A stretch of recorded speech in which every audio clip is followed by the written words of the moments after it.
네, 잠언이라 함은 촌철살인의 경고를 가리킵니다.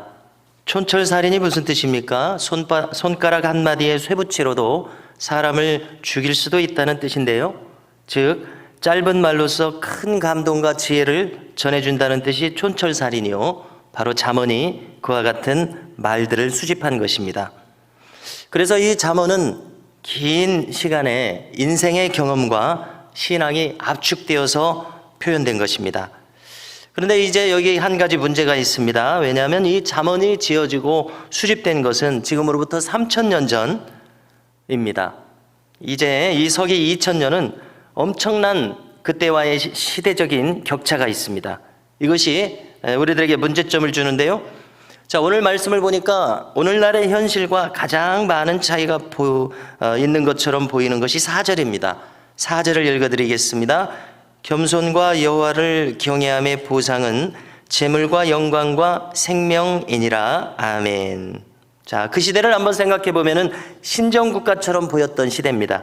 신정국가란 무엇입니까? 하나님이 직접 다스리는 나라라는 뜻이죠. 다시 말해서 이 다윗과 솔로몬의 시대는 경건한 왕이 다스리는 시대였습니다. 신정국가와 같은 시대였습니다. 그래서 이 겸손한 자, 그러면서 하나님을 경외하는 자가 그는 성실하고 진실한 사람입니다. 그에게는 삶의 보상이 주어지는데 재물과 영광과 생명이라고 말씀합니다. 이것은 정석입니다. 물론 오늘도 통용될 수 있는 진리입니다. 그리고 그 시대에는 대다수의 사람에게 이 말이 적용되고 해당되었을 것입니다. 자, 그러나 3000년이 지난 지금은 꼭 그렇지만은 않은 것을 우리가 경험합니다. 오히려 반칙을 일삼고 요령을 피우고 범법을 일삼는 사람들이 더 번영하는 것처럼 보일 때도 많습니다. 정도를 걷지 않고 손쉽게 재물을 얻는 것처럼 보입니다. 자, 이렇게 우리는 현상이 달라진 것을 알 수 있습니다. 그러나 우리가 잊지 말아야 될 것이 있습니다. 본질은 결코 달라지지 않는다는 것입니다. 그렇다면 오늘 시대에 맞게 이 주어진 잠언을 본질에 부합하도록 고쳐 읽을 줄 알아야 아는 지혜가 우리에게 필요함을 알 수 있습니다. 자, 전달하고자 하는 본질은 무엇입니까? 여전히 겸손한 자가 되어야 되겠고 여호와를 경외하는 자로서 살아야 되겠다는 것입니다. 그래서 이 4절을 다른 한편으로 고쳐서 읽어서 이렇게 부록이 되도록 덧붙인다면 우리가 어떻게 읽을 수 있겠습니까? 비록 그 보상이 영광과 재물과 생명이 아닐지라도 겸손과 여호와를 경외하는 삶 자체가 보상이니라. 이렇게 읽을 수 있을 것입니다.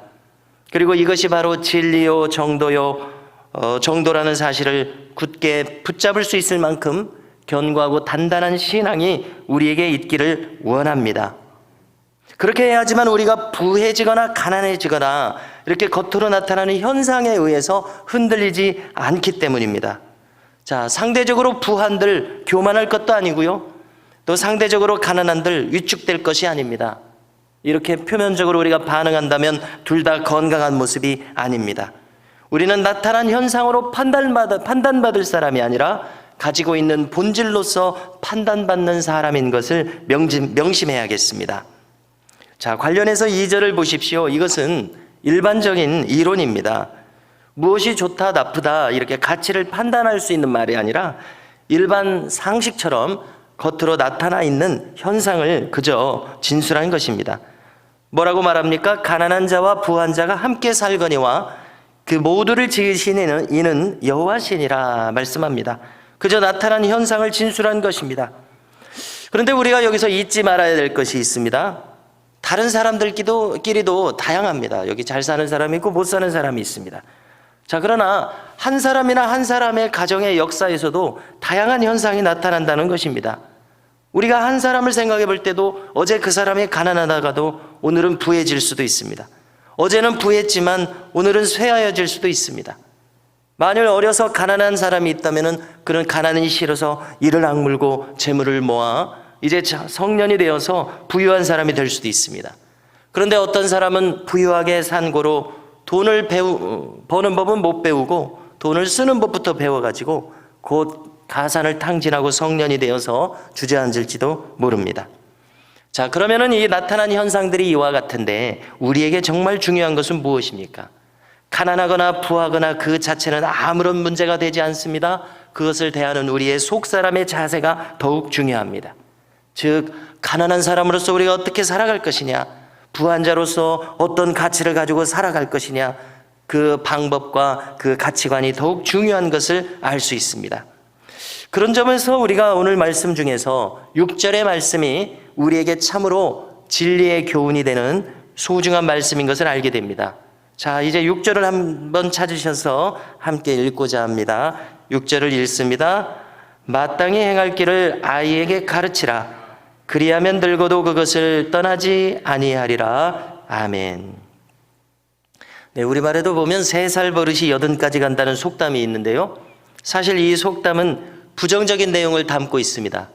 왜냐하면 이제 안 좋은 버릇이 3살부터 평생토록 80까지 가니까 어려서부터 그 안 좋은 버릇을 고쳐야 된다는 이제 부정적인 내용을 담고 있습니다. 그러나 이제 조금 전에 읽은 성경을 보십시오. 좋은 것을 노년까지 가지고 가라는 긍정적인 표현입니다. 마땅히 행할 길을 어려서부터 가르치면 그것이 이제 평생에 이르러서 노년까지 갈 것이라는 좋은 것을 노년까지 끌고 가라는 그런 말씀입니다. 자, 조금 전에 우리가 가난함이나 부함에 대한 태도를 거론했었는데요. 이것도 마찬가지입니다. 우리가 만일 가난에 처할 줄도 알고 부함에도 처할 줄 아는 일체의 비결을 사도 바울이 배웠다고 했는데요. 그처럼 배운다면 우리에게 얼마나 이것이 귀한 일입니까? 그래서 사도 바울은 내게 능력 주시는 자 안에서 모든 것을 할 수 있다고 말했습니다.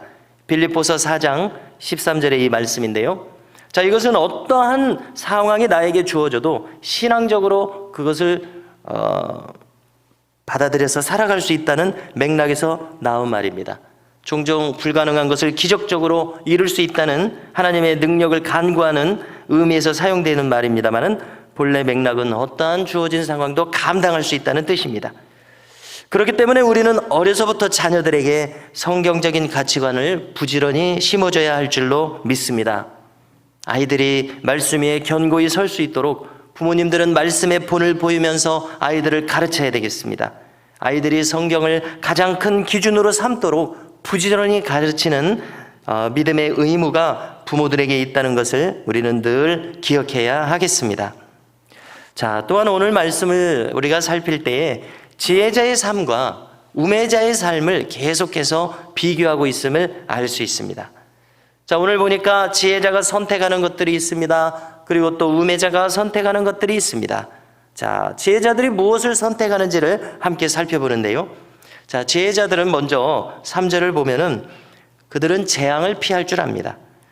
자, 무슨 뜻입니까? 그들은 무모하게 행동하지 않고 조심스럽게 행동한다는 뜻입니다.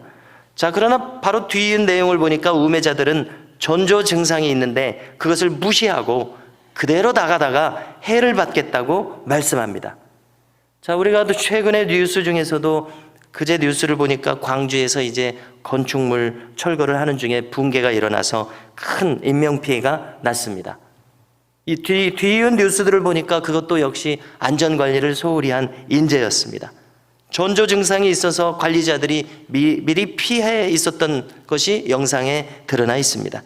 자, 그들이 왜 적극적으로 대처하지 않았습니까? 참으로 어리석은 선택을 행한 것입니다. 이것이 우매자의 어리석은 선택이요 어리석은 결과입니다. 자, 그런가 하면 우리가 오늘 말씀 5절을 보니까 패역한 사람들은 위험을 안고 사는 사람들이라 말씀합니다. 그들의 나아가는 방향에 가시와 올무가 놓여져 있다고 말씀합니다. 자, 우리 속담에도 섭을 지고 불에 뛰어든다 이런 속담이 있죠. 또한 길이 아니면 가지 말라는 그런 경구가 있는데요. 그럼에도 불구하고 우매자들은 만용을 택합니다. 만용은 어리석은 용기라는 뜻이죠. 이 만자에 교만하다는 뜻이 들어있는 것을 찾아볼 수가 있습니다. 자, 8절도 보니까 악을 뿌리는 자는 재앙을 거두겠다고 말씀합니다. 성경은 누누이 심은 대로 거두는 법칙을 말씀합니다. 그것이 여기에서도 적용됨을 알 수 있습니다. 자, 사람이 살아가는 데 있어서 그가 이제 악의 씨앗을 뿌립니다. 그리고서야 어찌 선한 열매를 기대하는 것이 마땅하겠습니까? 자, 그런 점에서 볼 때 우리도 오늘 우리의 언행 심사를 통해서 무엇을 심고 있는지를 물어야 되겠습니다. 우리가 무엇을 심고 있는지 깨어있는 사람으로 살아가야 하겠습니다. 자, 우리가 심은 것에 의해서 이제 한 계절, 두 계절이 지나면 그 열매를 거둘 것입니다. 그렇기 때문에 우리는 우리 자신과 가정을 위해서, 자녀손들을 위해서, 또 교회를 위해서 부지런히 심어야 할 텐데 과연 무엇을 심는지를 우리 스스로에게 물어야 되겠습니다. 우리는 부지런히 선한 씨앗, 좋은 씨앗, 하나님 나라에 속한 귀한 씨앗을 뿌릴 수 있기를 주님의 이름으로 축복합니다. 성도 여러분, 오늘 우리가 함께 나눈 말씀에서 핵심을 취하기를 원합니다. 그것은 지혜자의 선택이 있고 우매자의 선택이 있다는 것입니다.